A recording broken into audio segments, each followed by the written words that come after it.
Hey guys, Sean here.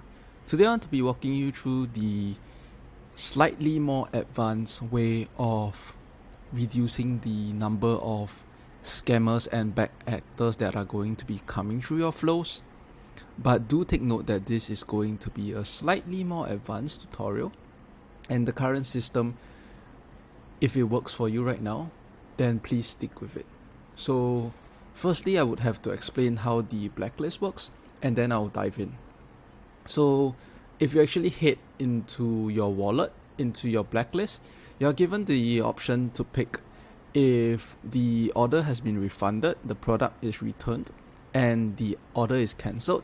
We automatically add their order ID and their hashed email address to blacklist.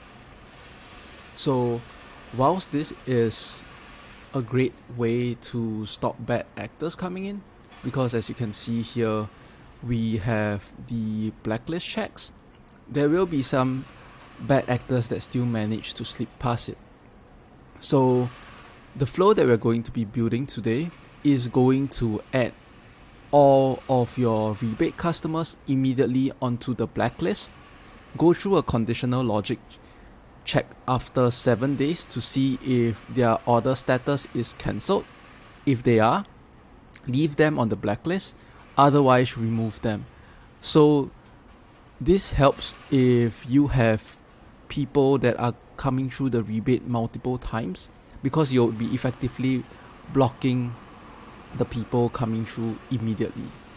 So what you want to do is just head towards the end of your flow where we tell them that we have emailed their gift card to the rebate email.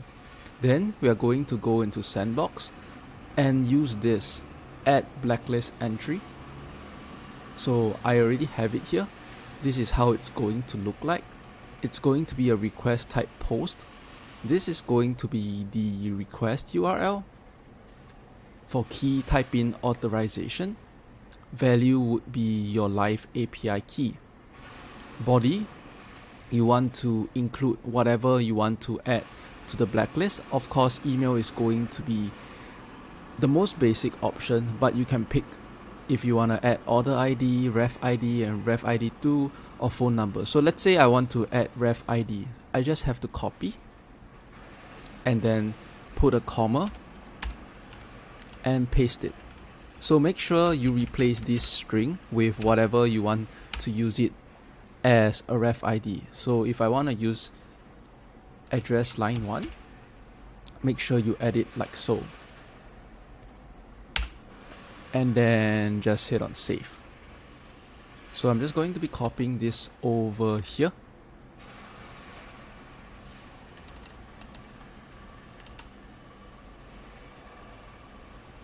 And then connecting this here instead.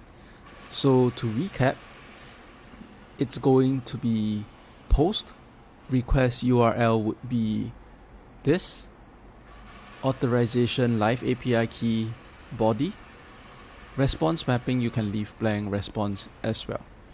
And then we are going to do a smart delay of 7 days. This means that your users are not going to be able to come in any flow of yours for 7 days. You can tweak this around however you like, especially if you have a VIP program that's going to allow them to get rebates daily. Then we're going to map it into a condition step where we check if ST order status is cancelled.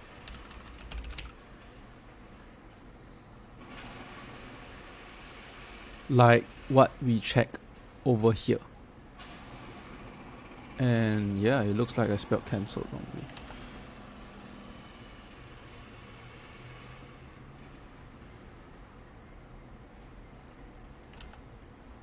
So if the order status is cancelled, you want to leave them on the blacklist.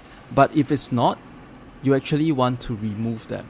And how do you do that? It's actually exactly the same, except that you have to add in.